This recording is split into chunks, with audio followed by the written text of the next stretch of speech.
اس کو اگر 100 دفعہ کوئی شخص پڑھ لے، اچھا، لا حول ولا قوت الا باللہ، صحیح صحیح، لیکن پڑھنا کیسے ہے؟ پڑھنا اس طرح نہیں ہے کہ آپ بس پڑھتے جائیں. یہ ہے کیا؟ لا حول ولا قوت الا باللہ اصل میں کیا ہے؟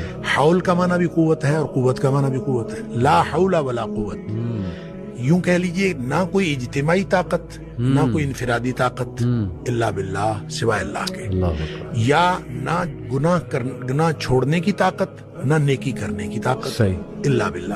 یعنی یا تو ایک کو پازیٹیو بنا لے، ایک کو نیگیٹو بنا لے، یا ایک کو اجتماعی یا ایک کو انفرادی. صحیح، اب اللہ کے سامنے اس کو اپنا مسئلہ سمجھ کے نا، اپنا جو بھی مسئلہ ہے وہ سوچے صحیح، اور سوچ کے اپنے اللہ کے سپرد کر دے.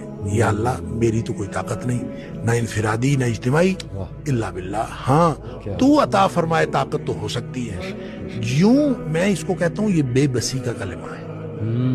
بے بس آدمی اپنے اللہ کے سامنے بے بسی